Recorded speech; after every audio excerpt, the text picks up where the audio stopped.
gone to school. And some persons are saying no. What I do with NC? Before now, we've heard that if you don't have degree, you can't even teach in primary school. Okay, probably they've not implemented all those things. So these are the problems associated with such policies. If you are saying, oh, you want to encourage people to go for NC program, government should also make plans out that when they graduate, they will be given job, they will be employed. Yes, and given first-class treatment, probably, yes. Because I would planning for them when they know that if when the students are aware that if they graduate from the NC program that there's nothing for them. If they get a job, it's going to be peanuts. Yes, and even when they get a job, how much are they going to pay? So that policy might not even work because the society does not even recognize them, they don't accommodate them. So that is the problem. Okay. Comrade Churchill, JAMB has always tried to improve on what it does.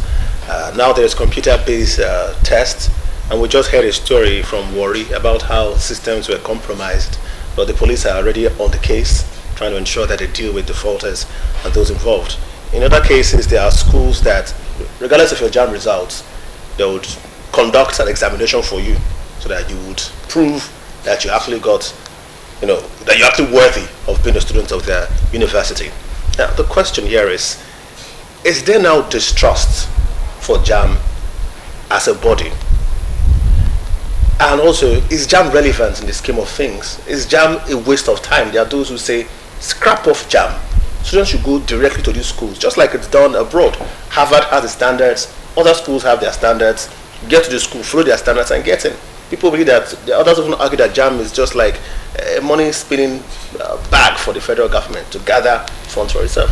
I want you to react to all these thoughts.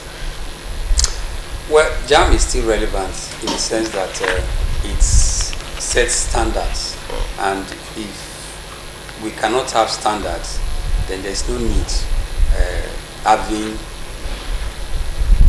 graduates who are expected to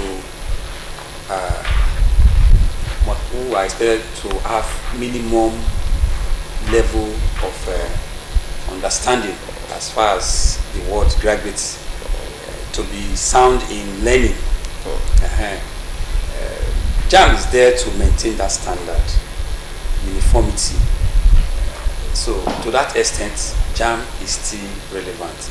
If you leave it in the hands of the various universities, they will commercialize admission, and that will be very poor for the average admission seeker, whether for NC, whether for polytechnic or university. So JAMB is there to regulate. I'll tell you one scenario.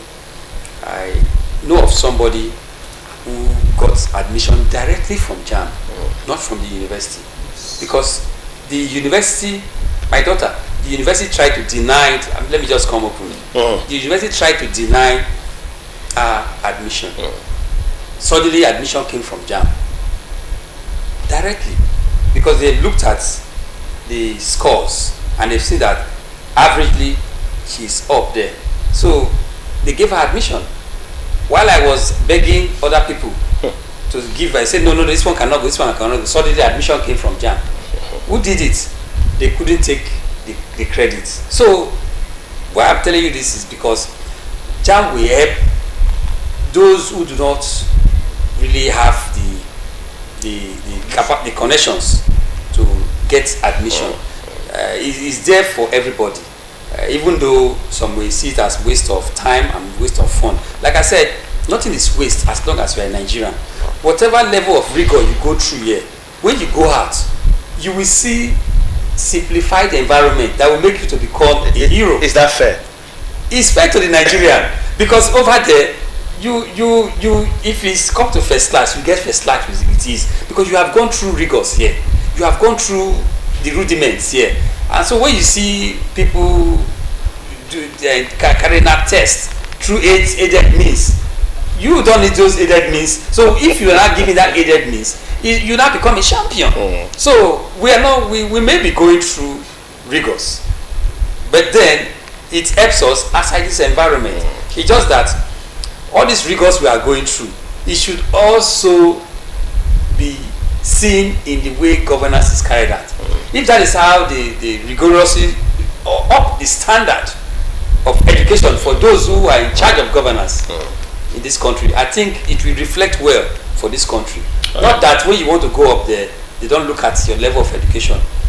They just give you say anything, primary school, secondary school, and the rest. Well, that's a good testimony from JAM. I must confess, it's a very good testimony because people have wondered what is JAM doing after all. But it's a good testimony. We need all the exams to strengthen us, so that. But it should also reflect in the capacity of those who are in charge of governance. All right, Dr. Sam Ugbo, should we even be debating about cut-off marks, or should we be talking about what some have termed a real conversation in terms of improving the standard of education and solving the underperformance of students after 12 years of schooling? I say this because some years back, the results were higher. Look like there is a decline in terms of results for some students or most students now. Should we be looking at what is causing this underperformance, or should we be dropping the cutoff mark? Well, yes, it is important that we look at the remote causes of underperformance of students in JAMB and other examinations. Yes, you can see that the society today encourages young people who now think of money rather than educated rather than reading their books. You know all these things. I was reading a report the other day where it was said that more than 60% of Nigerian university students are all Yahoo, students. More than 60% of Nigerian. I disagree. More than 90, more than 60 are involved in Yahoo activities. You might not know. Truly, where are we, these students? Where are we there? Truly, you see that virtually all the students are involved in this thing. One way or the other. Not all, but almost. That is why I agreed with the report that says more than 60%. They are in one way or the other involved. So we are talking direct and indirect employment. Yes, they don't think of reading. During our time, it was reading. Now, they will tell you that gone are those days. That was your time. That is not to say that there are no serious students. Some of them, still read. Especially the female students. Female students are now better. Yes. In my class, the courses I teach, they do better than the boys. They are now doing better, far better than the boys. They are more concentrated. They are more serious. The boys are thinking of how to wear big shoes, drive cars and all that, make money. They think of money. Oh, that guy is using a car. Now, that now deters them from reading. From home, it is deserted. On our various homes, they don't put much effort any longer. You will talk and get tired. You advise and get tired. Are you going to continue to beat your child every day? Yeah? Now they will tell you, don't worry, when there's that tongue will pass. So their seriousness is no longer there. This time I won't say we are going to blame parents, because many parents talk. Some parents even come to school to tell you, please, I'm tired of talking. Could you please help me? What am I going to do? They will approach you as a teacher, a lecturer. My son does not read at home. I don't know whether that is what he's doing. Some come for their results. We'll show them. You see that many of them in my faculty, we have some of them who are on probation. It's faculty of law, you don't play with it. Once you're on probation, some have been withdrawn. Majority of them are boys.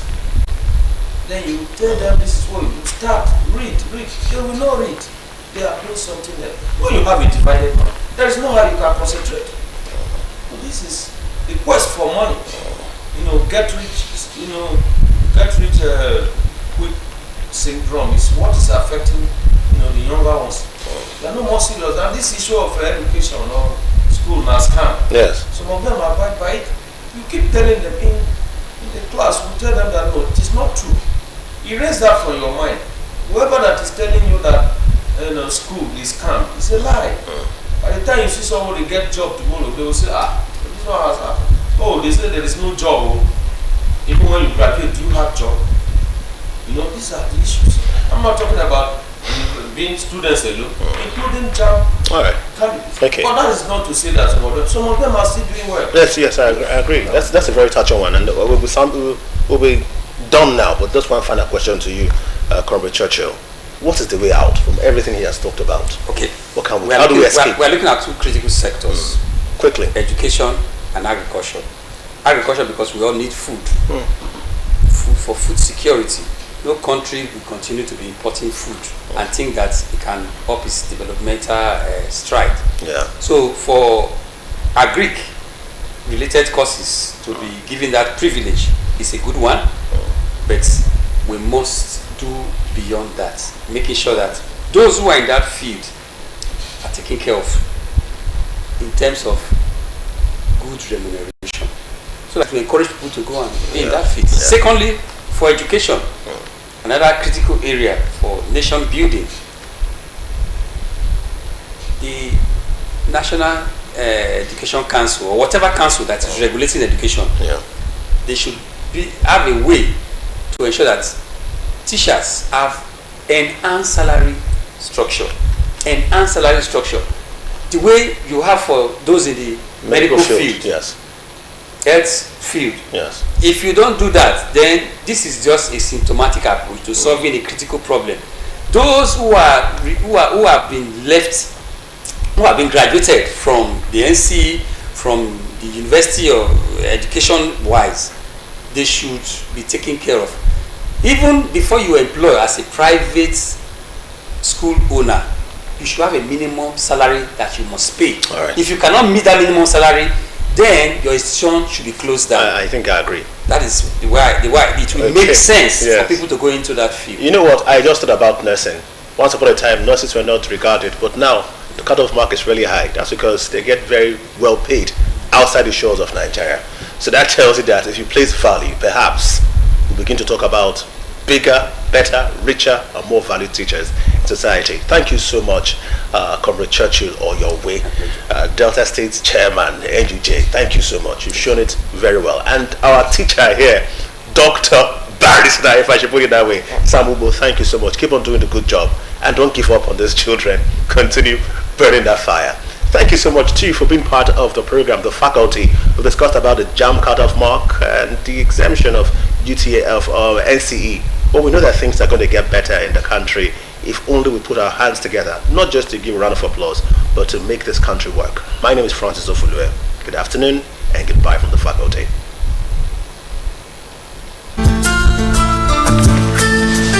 Thank God I made it.